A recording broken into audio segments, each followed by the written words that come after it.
fiquei repletamente emocionada e feliz com ser a mulher mais bem votada do Brasil, em um Brasil que é profundamente transfóbico, em um Brasil que é profundamente racista, em um Brasil que é profundamente classista, porque isso mostra que o trabalho de base que eu e as minhas e os meus estão fazendo, cada um quais nos seus territórios e cada qual a sua maneira, está surgindo efeito. Então é uma resposta a essa onda moralista, conservadora e fascista de que nós não voltaremos para os armários, para as cozinhas, para as senzalas, para nenhum desses lugares que nós em 2018 nos vimos ameaçada a voltar, e de que nós temos poder a partir das urnas e da nossa organização muito bem coesa e estruturada de colocarmos dentro dos espaços políticos pessoas que representem a pauta e a luta dos direitos humanos e das populações mais vulneráveis. Eu acho que é isso que representa a minha eleição expressiva. Eu acho que é esse o sentimento que eu tenho, é um pouco de um sentimento de vingança também. Nós estamos vingada dessa onda de ódio.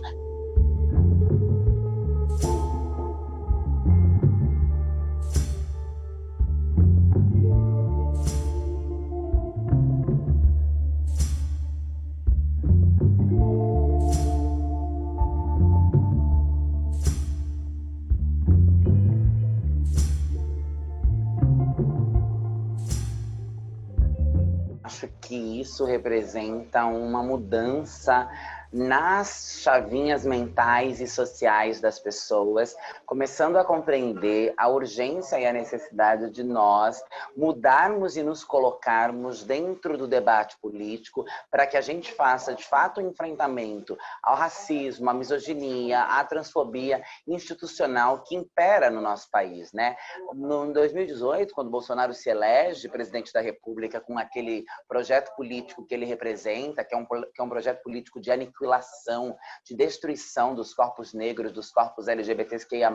dos corpos das mulheres e dos corpos periféricos, nós nos sentimos muito acuadas, nós nos sentimos muito amedrontadas. Eu me lembro de como foi a eleição, o resultado das eleições presidenciais, e nós achávamos que seríamos metralhadas nas ruas nos dias seguintes. E eu acho que todo esse medo e esse pânico social gerado pelo bolsonarismo auxiliou que nós articulássemos e organizássemos melhor e mais rápidos as nossas lutas para garantir que nos próximos períodos eleitorais houvessem mais representantes das nossas causas. E aí são as causas das mulheres, são as causas dos povos indígenas, é a causa da periferia, é a causa de toda essa gama de pessoas que se viu ameaçada e ainda continua se vendo, porque não é porque nós chegamos lá que as ameaças cessaram, mas a nossa chegada até esse lugar significa uma resposta a tudo isso. Significa que mesmo diante dessa necropolítica e desse projeto político avassalador de destruição que o Bolsonaro apresentou no Brasil, nós estamos de pé, nós estamos propositivas, nós estamos organizadas, nós somos muitas e temos poder de articulação e de transformação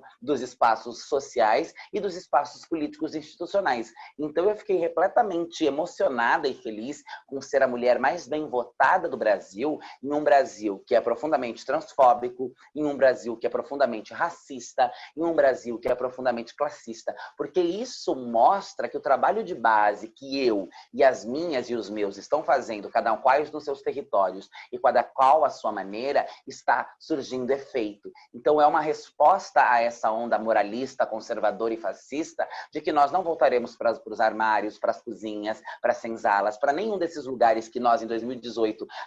nos vimos ameaçada a voltar, e de que nós temos poder a partir das urnas e da nossa organização muito bem coesa e estruturada de colocarmos dentro dos espaços políticos pessoas que representem a pauta e a luta dos direitos humanos e das populações mais vulneráveis. Eu acho que é isso que representa a minha eleição expressiva. Eu acho que é esse o sentimento que eu tenho, é um pouco de um sentimento de vingança também. Nós estamos vingada dessa onda de ódio. Eu não me sinto uma representatividade só agora que eu fui eleita. Eu sou uma representatividade desde o momento em que eu reconheço a minha identidade, desde o momento em que eu reconheço o meu território, em que eu reconheço a minha origem, em que eu reconheço a minha raça, a minha identidade. E a partir desses reconhecimentos, eu passo a formular política e a empoderar outras pessoas, homens e mulheres, pessoas não binárias, pessoas transvestigêneres, a se enxergarem e a fazerem dos seus lugares, das suas histórias, um referencial de ocupação dos espaços, sejam esses espaços quais forem, seja a academia, seja o parlamento, seja o teatro, o cinema, a televisão, seja, enfim, qualquer lugar que o nosso corpo ocupa de forma consciente, sabendo o que nós estamos fazendo e falando naquele lugar, isso é um gesto político de empoderamento. E eu já me vejo enquanto uma representante desde a minha militância, desde o meu ativismo junto ao movimento estudantil, a briga pelo reconhecimento do meu nome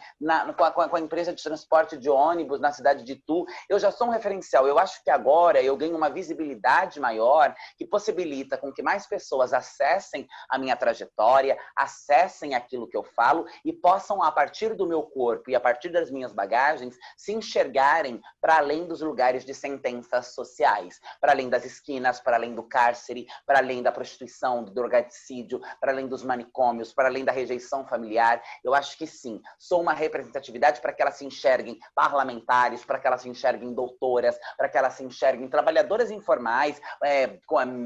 cabeleireiras, manicures, porque também não é só sobre isso. É as pessoas terem a autonomia e o direito de escolherem ser aquilo que elas querem, mas de forma digna, de forma a ser uma escolha. Então eu acho que a partir da minha visibilidade, eu consigo alcançar mais espaços para que a gente vá criando referenciais positivos, limpando a mentalidade da sociedade, para que a sociedade enxergue o corpo negro, o corpo LGBT, o corpo da mulher LGBT em outros lugares do que aqueles dos lugares estigmatizados. Sem sombra de dúvida, sou uma referência, me farei ser uma referência, estou nesse lugar para poder abrir portas, chutar portas, para que outras e outros possam passar também, e eu espero não mais ser a primeira, não mais ser a única, não mais que hajam cada vez mais de nós nos espaços, que nós deixemos de ser uma novidade. Esse lugar de ser a primeira, de ser a única, nunca me foi confortável, porque em 2020, aos 27 anos, quando eu sou a primeira, o que significa é que todos e todas e todes que vieram antes de mim foram mortos ou viveram no anonimato, ou viveram na abjeção. E isso para mim é revoltante, isso para mim é sinônimo do quanto nós temos que escancarar as portas das políticas e dos espaços para que hajam sempre corpos dissidentes, demarcados como dissidentes, ocupando os lugares e conduzindo as narrativas a partir das nossas próprias perspectivas. O meu despertar se dá de crescer em um lar de mulheres trabalhadoras domésticas, de uma família matriarcal, de mulheres empoderadas, que sempre lutaram para garantir o sustento, para pagar as contas, que sempre tivemos uma vida muito dura. Eu cresci na periferia, eu fui filha única e a minha vida, a minha em especial, diante das minhas primas, das colegas, era uma vida destoante, porque minha mãe trabalhou muito duro para que eu tivesse uma infância muito privilegiada. Mas eu vi o quanto as minhas tias, a minha avó, elas batalhavam o tempo inteiro para garantir, vendiam o almoço para garantir a janta. Então, crescer na periferia diante da pobreza faz com que a gente tenha uma percepção de que as coisas precisam ser mudadas. Depois, quando eu sou expulsa de casa e passo a viver da prostituição, durmo nas calçadas, conheço realidades tão cruéis ou ainda mais cruéis do que as minhas, percebo o quanto existe um processo de desumanização, de precarização, de abjeção do corpo negro, do corpo favelado, do corpo trans, do corpo travesti, eu começo a buscar em mim alguma motivação para transformar e mudar essa realidade. Essa não é uma realidade orgânica, essa é uma realidade que faz parte de um projeto político que se organiza o tempo inteiro para precarizar a vida dos mais pobres. E eu sou uma mulher pobre vinda da periferia, neta de uma nordestina, sobrinhas de empregadas domésticas, que viveu na prostituição, que dormiu nas calçadas, que sabe o que é sentir fome, o que é não ter abrigo. E tudo isso foi me estimulando, a partir da boa educação, do referencial positivo de família que eu tive, a lutar pela dignidade humana dos mais pobres, para ser uma porta-voz para que ninguém morra porque não tem moradia, para que ninguém morra por conta da cor da sua pele, para que ninguém seja estuprada por conta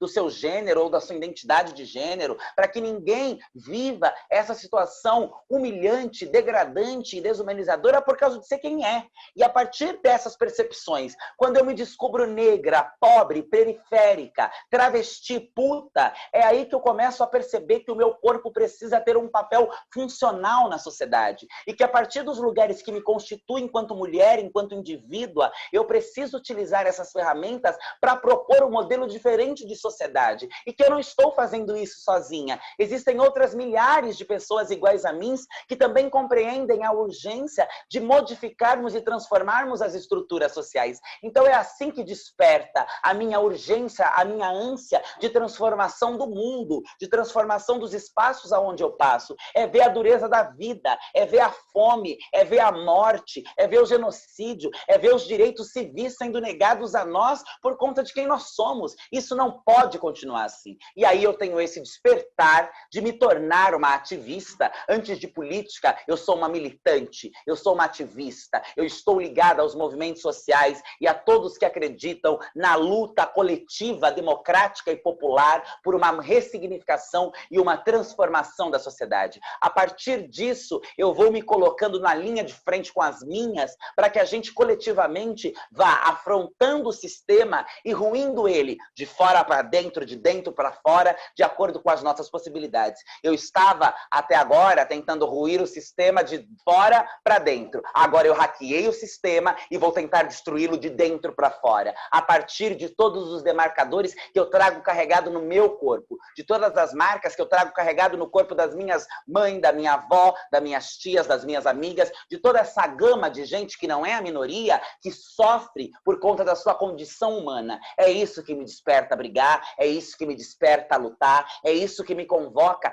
a ancestralidade também, né? Olhando as minhas ancestrais, as mulheres e homens que vieram antes de mim, abrindo caminhos para que eu pudesse passar e pudesse estar aqui hoje, eu percebo o compromisso que eu tenho sendo negra, sendo mulher, sendo travesti, de dar continuidade à luta de mulheres como Lélia Gonzalez, Chica Manicongo, Chica da Silva, Marielle Franco, Beatriz Nascimento, Benedita da Silva, entre tantos outros nomes, Luiz Gama, Luísa Marim, entre tantos outros nomes que eu poderia citar aqui, que foram pioneiros de uma luta pelos resgates da nossa humanidade. Então é esse estopim que me leva à construção de uma agenda pública, política e militante pela dignidade da nossa identidade e pelo resgate da nossa humanidade que todos os dias tentam roubar de nós.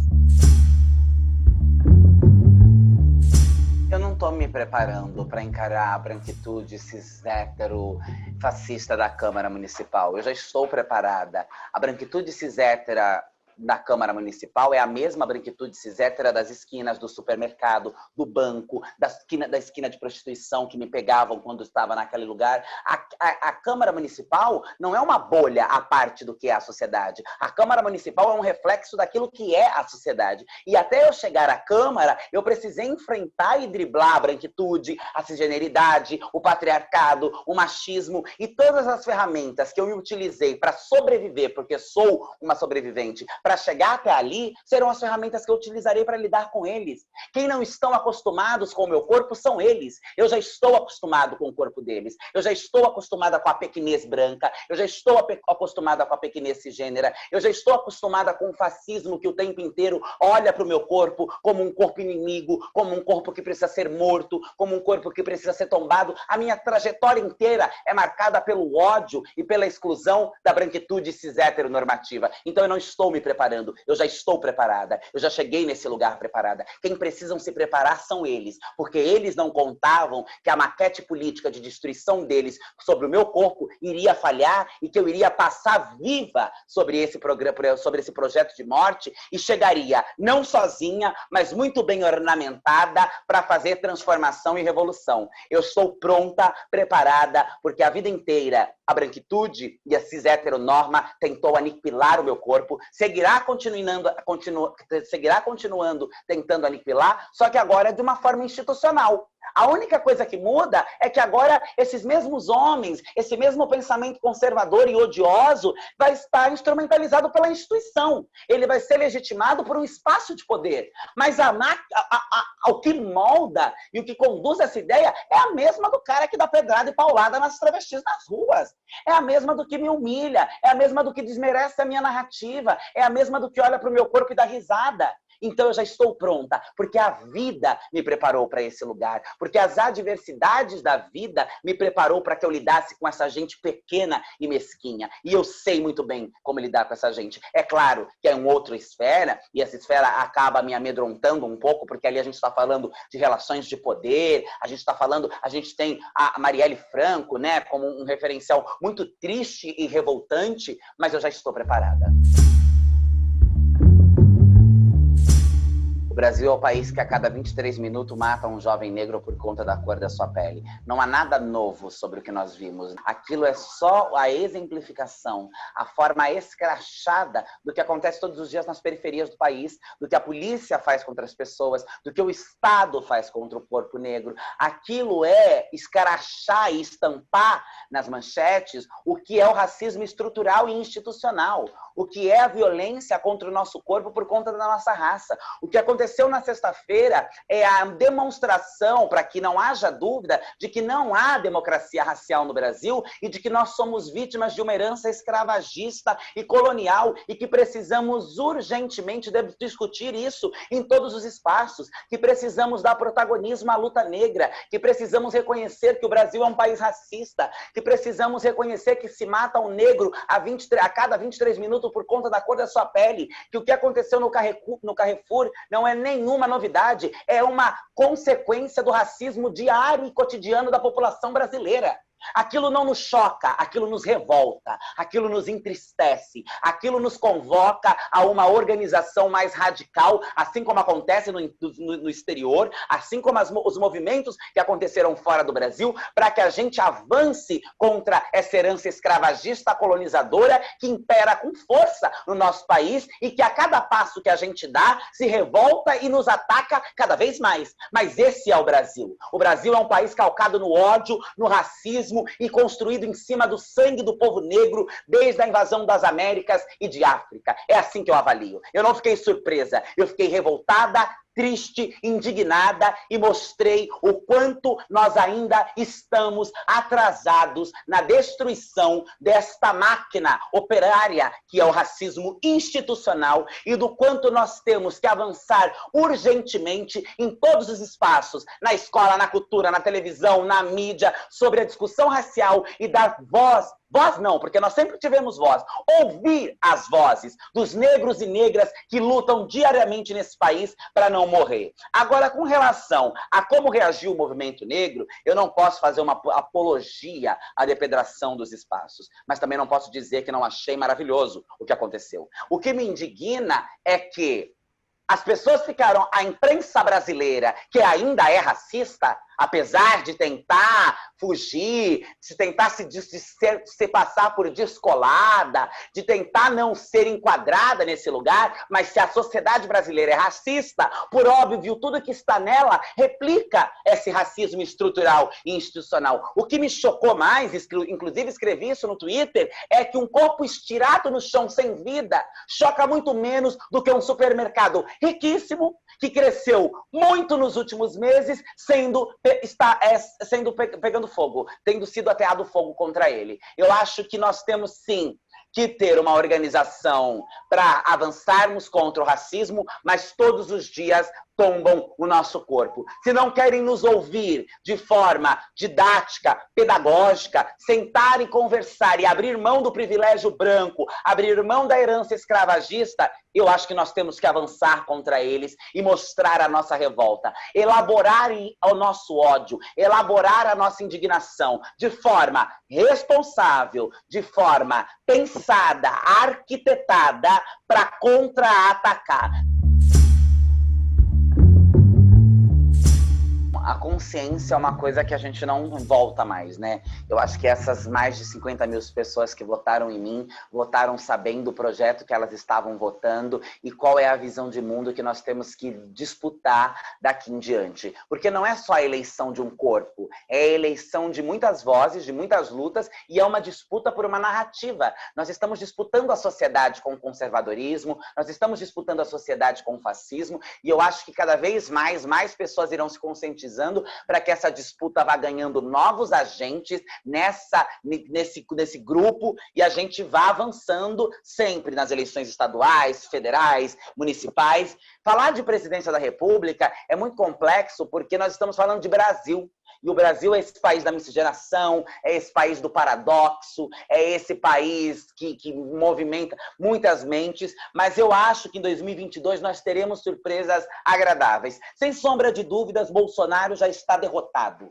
Sem sombra de dúvida, Bolsonaro já é um câncer político extinguido, que nós estamos combatendo com todas as nossas forças. Até os setores mais ligados ao bolsonarismo, nós vimos nas eleições agora municipais o quanto perderam força. Aqui em São Paulo, o Russomano sequer chegou ao segundo turno. Bolsonaro não é mais a figura que foi em 2018, nem por aqueles que ainda continuam apoiando a figura deste canalha. Então, nós sabemos que ele já é um perdedor, ele é um derrotado. O que virá depois dele, eu não tenho como te dizer, mas eu espero que até lá nós possamos, enquanto ativistas, enquanto parlamentares, enquanto militantes, fazer um trabalho via internet, via veículos de mídia, via o plenário das câmaras, das assembleias, um trabalho que a sociedade vá se sentindo pertencente da política, porque a política é essa coisa que é muito distante das pessoas, por isso elas não participam e não conseguem compreender, e a partir dessa pedagogização da política institucional e da proximidade da sociedade do que é a política,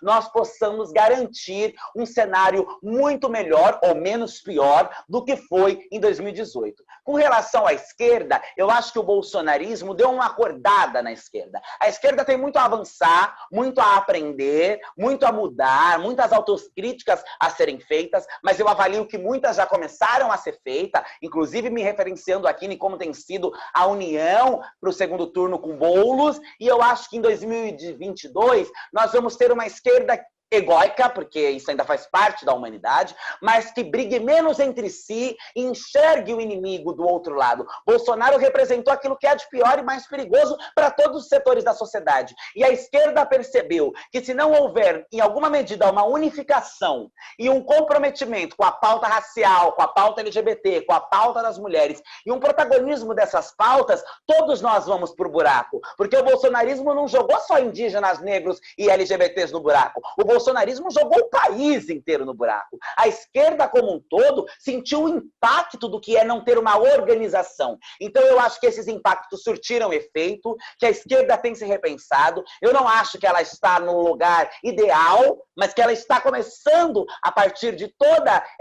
esse ódio que a política representada por Bolsonaro apresentou, a se organizar de uma forma mais estratégica. E eu acho que em 2022, a presidência da República, nós temos grandes possibilidades de ter uma esquerda menos rival, não é amiga, unida, ursinhos carinhosos se amando e pensando no mesmo lugar. Até porque a autonomia partidária é fundamental para a democracia e para os próprios regimentos dos partidos e para a construção desse espaço, mas uma esquerda que